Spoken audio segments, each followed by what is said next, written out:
রাধে রাধে বন্ধুরা, জয় শ্রীকৃষ্ণা। আশা করি সবাই অনেক অনেক ভালো আছেন।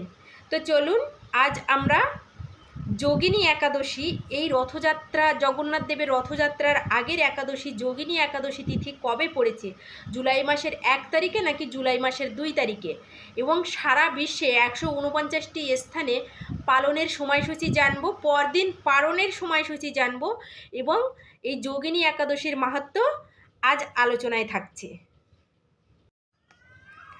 আষাঢ় মাসের কৃষ্ণপক্ষের একাদশী যোগিনী একাদশী ভারত, বাংলাদেশ সহ এশিয়া মহাদেশে ও ইউরোপ মহাদেশে পালন করতে হবে 2 জুলাই 2024 মঙ্গলবার।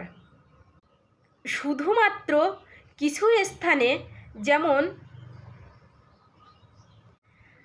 আমেরিকা, কানাডা, মেক্সিকো সহ উত্তর আমেরিকার সকল দেশে এবং ব্রাজিল, চীন, আর্জেন্টিনা সহ দক্ষিণ আমেরিকার সকল মহাদেশে জুলাই মাসের 1 তারিখে ব্রত পালন করতে হবে।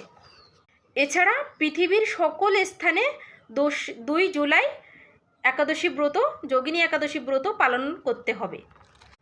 ইউরোপ মহাদেশে, এশিয়া মহাদেশ, মধ্যপ্রাচ্যের সকল, আফ্রিকা মহাদেশে এবং অস্ট্রেলিয়া মহাদেশে ব্রত পালন করতে হবে 2 জুলাই মঙ্গলবার 2024 সালে। সকলে যে স্থানে রয়েছেন সঠিক দিনে ব্রত পালন করবেন। যারা ভারত বা বাংলাদেশে রয়েছেন তারা নিশ্চিন্ত মনে 2 জুলাই ব্রত পালন করবেন। যোগিনী একাদশীর মাহাত্ম্য। ব্রহ্মবৈবর্ত পুরাণ আষাঢ় মাসের কৃষ্ণপক্ষের একাদশী ব্রত মাহাত্ম্য যুধিষ্ঠির শ্রীকৃষ্ণ সংবাদ রূপে বর্ণিত আছে। যুধিষ্ঠির বললেন, হে বাসুদেব, আষাঢ় মাসের কৃষ্ণপক্ষিয়া একাদশী এর মাহাত্ম্য কৃপাপূর্বক আমাকে বলুন। শ্রীকৃষ্ণ বললেন, হে মহারাজ, সকল পাপ বিনাশী ও মুক্তিপ্রদত এই একাদশীর উত্তম ব্রতের কথা বলছি, আপনি শ্রবণ করুন। আষাঢ় মাসের কৃষ্ণপক্ষিয়া একাদশী যোগিনী নামে খ্যাত। মহাপাপনাশকারী এই তিথি ভবসাগরে পতিত মানুষের উদ্ধার লাভের একমাত্র নৌকাস্বরূপ। ব্রত পালনকারীদের পক্ষে এটি সর্বশ্রেষ্ঠ ব্রত বলে প্রসিদ্ধ। এই প্রসঙ্গে আমি আপনাকে একটি পবিত্র পৌরাণিক কাহিনী বলছি। অলকানগরে শিবভক্ত পরায়ণ কুবের নামে এক রাজা ছিল। তিনি প্রত্যহ শিব পূজা করতেন। তার হেমমালী নামে একজন মালী ছিল। প্রতিদিন শিব পূজার জন্য মানস সরোবর থেকে সে ফুল তুলে যক্ষরাজ কুবেরকে দিত। বিশালাক্ষী নামে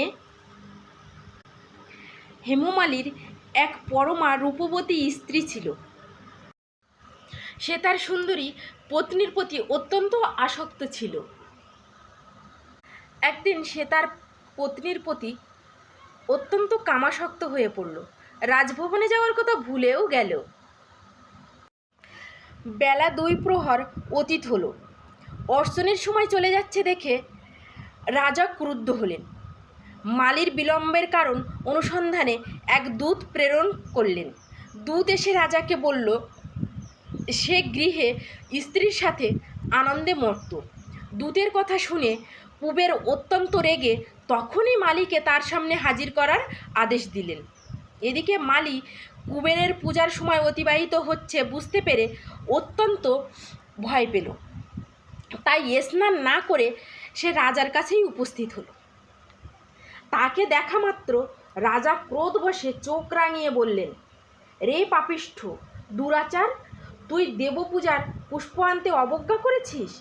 আমি তোকে অভিশাপ দিচ্ছি, শ্বেত কুষ্ঠগ্রস্ত হয়ে যা এবং তোর প্রিয়তমা ভার্যার সাথে তোর চির বিয়োগ সংগঠিত হোক।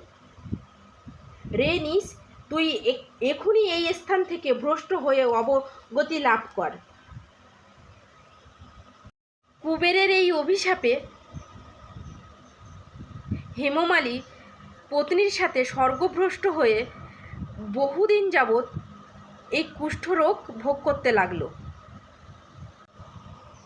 রোগের যন্ত্রণায় দিন অথবা রাত কোনো সময় সে সুখ পেত না। এইভাবে শীতে বা গরমে প্রচণ্ড বেদনায় বহু কষ্টে সে জীবনযাপন করতে লাগলো। দীর্ঘদিন ধরে মহাদেবের অর্জুনের ফুল সংগ্রহের ফলে সে শাপগ্রস্ত হয়েও বৈষ্ণবশ্রেষ্ঠ মহাদেবের কথা কখনো বিস্মরণ হয়নি। একদিন ভ্রমণ করতে করতে হেমমালী মহামুনি মার্কণ্ডেয়র আশ্রমে উপস্থিত হলো। কুষ্ঠরোগে পীড়িত সপত্নী হেমমালীকে দর্শন করে শ্রী মার্কণ্ডেয় তাকে জিজ্ঞাসা করলেন, তুমি কার অভিশাপে এই রকম নিন্দনীয় কুষ্ঠরোগে আক্রান্ত হয়েছ? সে উত্তর দিল, হে মুনিবর, আমি রাজা ধনকুবেরের ভৃত্য ছিলাম।